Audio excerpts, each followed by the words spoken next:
ఇక మహిళలైతే అమ్మ ఉప్పు పప్పు చక్కెర నూనె ఏది ముట్టుకున్నా బొక్కమంటున్నాయమ్మా ధరలు. 3 పూట్ల ఇల్లు గడవడం కష్టమైపోయిందమ్మా, బ్రతుకు భారమైపోయిందని ప్రతి అక్క ప్రతి చెల్లి చెబుతూనే ఉంది. ఈ కిరణ్ సర్కార్ లో ఈ కాంగ్రెస్ ప్రభుత్వంలో ఆరోగ్యశ్రీకి జబ్బు చేసింది. 108 104 కనుమరుగైపోతున్నాయి. Fee reimbursement కుంటుపడింది. పక్కా ఇళ్ళకి పాడి కట్టింది ఈ కాంగ్రెస్ ప్రభుత్వం.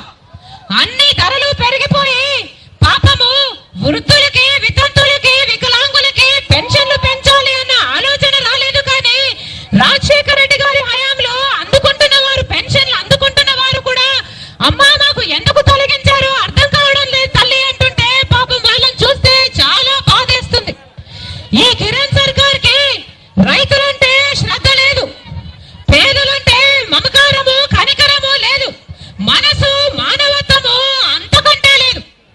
రాజశేఖర రెడ్డి గారు బ్రతికే ఉంటే ఈ రోజు ప్రతి కుటుంబానికి 20 కేజీల బియ్యం కాకుండా 30 కేజీల బియ్యము ప్రతి క్రెడిట్ కార్డు హోల్డర్ కి ఉండేది. రాజశేఖర రెడ్డి గారు బ్రతుకుంటే ఈ రోజు 9 గంటలు ఉచిత విద్యుత్ ప్రతి రైతుకు వచ్చేది.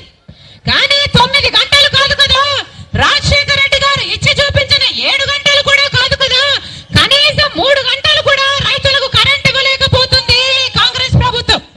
ఎక్కడ చూసినా రైతులు అమ్మ కరెంటు సరిపోవడం లేదు, అమ్మ పంట పండడం లేదు, అమ్మ పొలమంతా సాగు ఎప్పుడూ కాదమ్మా వీళ్ళు ఇచ్చే కరెంటుతో బాధపడుతున్నారు. ఇక పరిశ్రమలకైతే నెలకు 12 రోజులు పవర్ కట్టే. వేల కొద్ది పరిశ్రమలు ఇప్పటికే మన రాష్ట్రంలో మూతపడ్డాయి. 20 లక్షలకు పైగా కార్మికులు ఉద్యోగాలు కోల్పోయి ఈ రోజు రోడ్డున పడ్డారు. ఇక గ్రామాలలో మున్సిపాలిటీలో ఏ ఊర్లో అడిగినా అమ్మా కరెంట్ ఎంతసేపు ఉంటుంది అంటే 4 గంటలు లేకపోతే మహా అయితే 6 గంటలు 7 గంటలు అని చెబుతున్నారు. కరెంటు లేకుండానే వండుకోవాలి, కరెంటు లేకుండానే పండుకోవాలి. ఇదే మన రాష్ట్రంలో ఉన్న పరిస్థితి ఇప్పుడు. కానీ లేని కరెంటుకు 3 బిల్లులు వస్తున్నాయి. ఒక కరెంటు మటుకే కాదు, ఈ కిరణ్ సర్కారు ఈ కాంగ్రెస్ ప్రభుత్వము అన్ని ఛార్జీలను పెంచేసింది. పొద్దున లేస్తే ఏ ధరలు ఏ రోజు పెరుగుతాయో తెలియక బిక్కుబిక్కుమంటూ బ్రతుకుతున్నారు ప్రజలంతా. మొన్నేమో పెట్రోల్ డీజిల్ ధరలు పెరిగాయి, నిన్నేమో కరెంటు ఛార్జీలు 543 కోట్ల రూపాయలు మళ్ళీ ప్రజలెత్తిన మోపుతున్నాము అని చెప్పారు. ఈ రోజు పేపర్ తీస్తేనేమో ఆర్టీసీ ధరలు మళ్ళీ పెరుగుతున్నాయట. ఎరువుల ధరలైతే ఏకంగా 711 కోట్ల రూపాయలు ప్రజలెత్తిన మోపి మళ్ళీ వారి మీద భారమేయబోతుంది కిరణ్ సర్కార్. మళ్ళీ ఇలా అన్ని ఛార్జీలను అన్ని ధరలను పెంచి ఈ కాంగ్రెస్ ప్రభుత్వము ఆమ్ ఆద్మీకి వెన్నుపోటు పడడం లేదా అని అడుగుతున్నాం.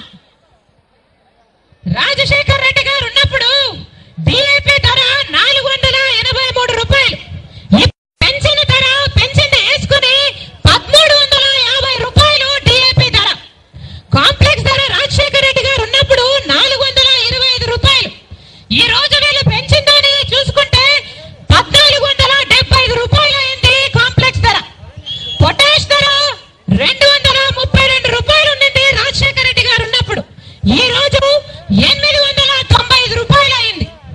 రిజిస్ట్రేషన్ ట్యాక్సులు అయితేనేమి వ్యాట్ ట్యాక్సులు అయితేనేమి అన్ని పెరిగిపోయాయి.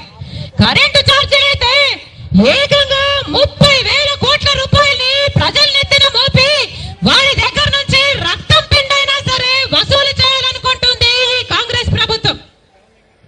ఈ దుర్మార్గపు పరిపాలనకు వ్యతిరేకంగా, ఈ ఛార్జీల మోతకు వ్యతిరేకంగా, ఈ కరెంటు బాధుడికి వ్యతిరేకంగా అన్ని ప్రతిపక్ష పార్టీలు కలిసి అవిశ్వాస తీర్మానం పెడితే మన ప్రధాన ప్రతిపక్ష నాయకుడు చంద్రబాబు గారేమో ఈ కాంగ్రెస్ ప్రభుత్వం మీద ఈగ కూడా వాళ్ళడానికి వీల్లేదు